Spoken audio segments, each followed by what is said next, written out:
Hello दोस्तों, जय मां दोस्तों। तो मेरे पति देव भी हो रहे हैं तैयार और इधर देव जी मुच्छों पे ताव देते हुए बाय बाय और शाम को मिलते हैं फिर, है ना।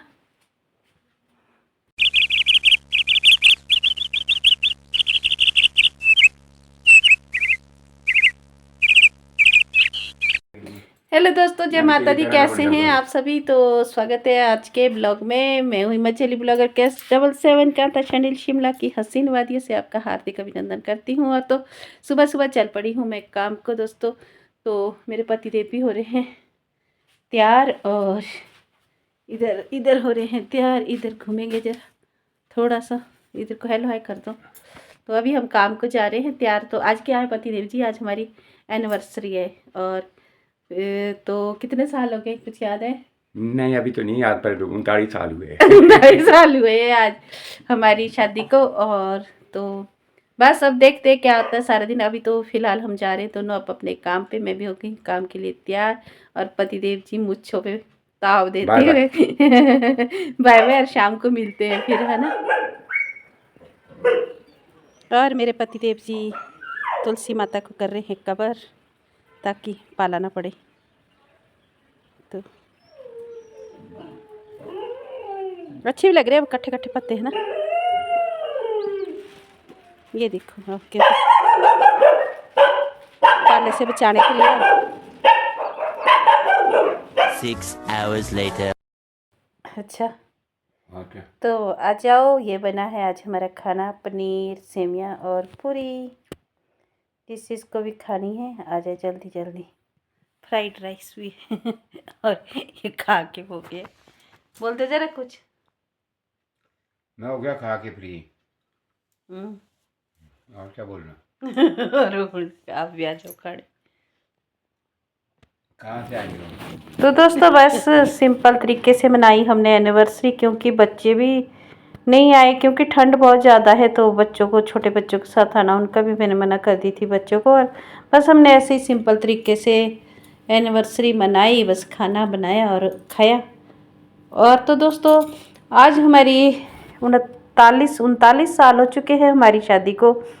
और तो मुझे वो पुराने दिन सब मेरी आंखों के आगे घूम रहे थे, जो कि हमने जब हमारी शादी हुई थी दोस्तों। तो शादी जो है हमारी अरेंज मैरिज थी, कोई भी हमारी वो नहीं थी कि, पर हमारा फिर भी जो रिश्ता है 1-1.5 साल लगा हुआ रहा था। पर मैं जो थी ना लास्ट शादी के लिए बिल्कुल भी तैयार नहीं थी। मैं अपने मम्मी पापा को मना करती थी, मुझे शादी नहीं करनी, मुझे शादी नहीं करनी।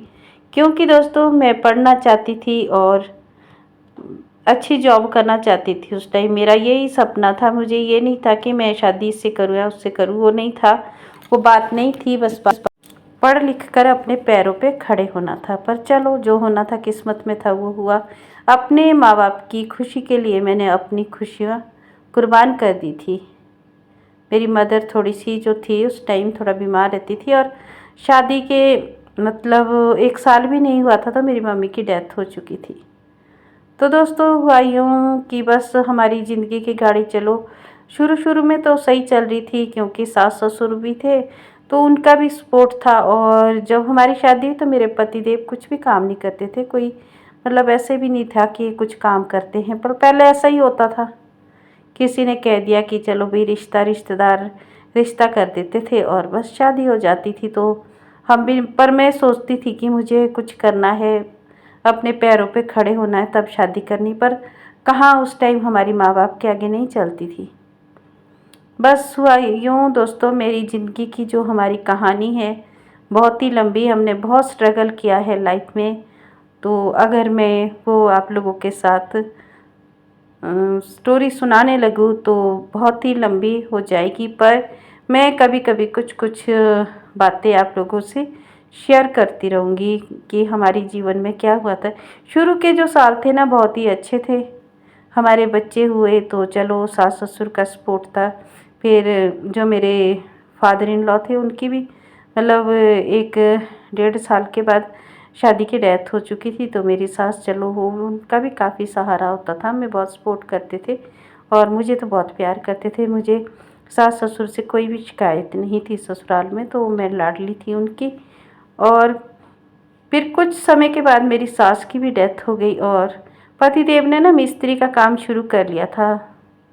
ये दिहाड़ी का काम करते थे, और तो दिहाड़ी का तो बस फिर काम सीखते सीखते इन्होंने ठेकेदारी का काम शुरू कर लिया था।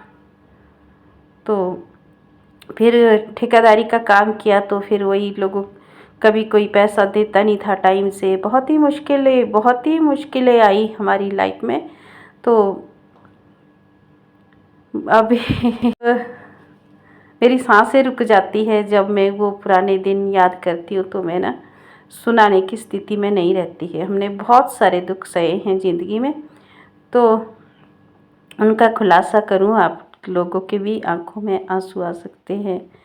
तो बस मेरा अपनी जो जीवन की कहानी है सुनाने का मकसद यही है कि शायद आप लोगों को भी मोटिवेशन मिले, कुछ सीखने को मिले।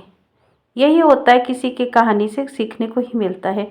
तो दोस्तों बस थोड़ा सा बताती हूँ। तो जब हमारी सास ससुर भी डेथ हो चुकी थी, तो उसके बाद बच्चे पालना एक चुनौती था हमारे लिए। बच्चों को हमने सरकारी स्कूल में डाला था, 3 बच्चे थे। और तो एक टाइम ऐसा है दोस्तों कि कहीं से भी जहाँ मेरे हस्बैंड काम करते ना, वहीं सब जगह पैसा फंसता था। ये बहुत जगह काम करते थे, पैसा फंसता था, पैसा आया नहीं। एक और लोगों ने ना जो दुकान से राशन लाते थे उधार देना भी बंद कर दिया था। लोग उधार भी नहीं देते थे, और हम लोग मतलब ये था कि घर में खाने का दाना भी नहीं होता था जब तक घर में कुछ था अनाज, जैसे थोड़ा बहुत खेतों में होता था, मक्की होती थी। तो एक टाइम में मक्की की रोटी बनाती थी, और जो भी हरी पत्तियों का थोड़ा सा उसका जो हमारी चुलाई होती है, बथुआ होता है, उसका मैं डेली साग बनाती थी और मक्की की रोटी। और एक टाइम ऐसा हुआ कि वो भी सब ख़त्म हो गया था, इतना थोड़ा बहुत ही होता था, ज़्यादा अनाज नहीं होता था हमारे पास। और एक थोड़ी मेरे पास छोटी छोटी गाय थी, पहाड़ी गाय। तो बस वो दूध और तड़के का मक्खन वगैरह निकल जाता था, उसी से हम गुजारा कर रहे थे। पर एक टाइम ऐसा आया दोस्तों कि घर में मतलब कुछ भी नहीं, खाने का कहीं से पैसे भी नहीं थे। तो मेरे हस्बैंड ने मुझे कहा कि अब नहीं होता, अब बर्दाश्त नहीं होता है, अब ऐसा करते हैं कि चलते हैं, बच्चों को भी ले जाते हैं और खुद भी जाते हैं, और कहीं पे मतलब अपने आप को समाप्त कर देते हैं। मैं यहाँ पे ये जो शब्द थे वो स्पष्ट नहीं कह पाऊँगी, मतलब अपने आप को और अपने हमने ये निश्चय किया था। पर कुदरत देखो भगवान की, उसी दिन ये कहीं गए और कहीं से इनको 100 रुपया मिल गया, तो उसका ये कुछ चावल थोड़ा घर के लिए थोड़ा बहुत राशन ले आए। तो ऐसा मतलब भगवान ना बहुत परीक्षाएं लेता है। अगर जब इंसान हार जाता है तो भगवान जी लगता है मुझे तभी मदद करते हैं, जब उसके बिल्कुल हौसले पस्त हो जाते हैं, उसके बाद ही भगवान मदद करता है। तो स्टोरी सुनाने में ना मैं सुना नहीं पा रही हूँ दोस्तों, क्योंकि अपने ऊपर बीती हुई कहानी है, सुनाना बहुत मुश्किल होता है। हम दूसरों की कहानी पढ़ के सुना लेते हैं, और अपने जो अपने ऊपर बीती हुई ना उसको बताना बड़ा मुश्किल होता है, क्योंकि अपने भावनाओं को कंट्रोल करना और वही चीज़ें याद आ जाती है। तो बस दोस्तों कुछ आज के लिए इतना ही, फिर आपको सुनाऊंगी आप बीती और दिन कभी। तो बाय बाय, टेक केयर, मिलते हैं फिर और किसी ब्लॉग में।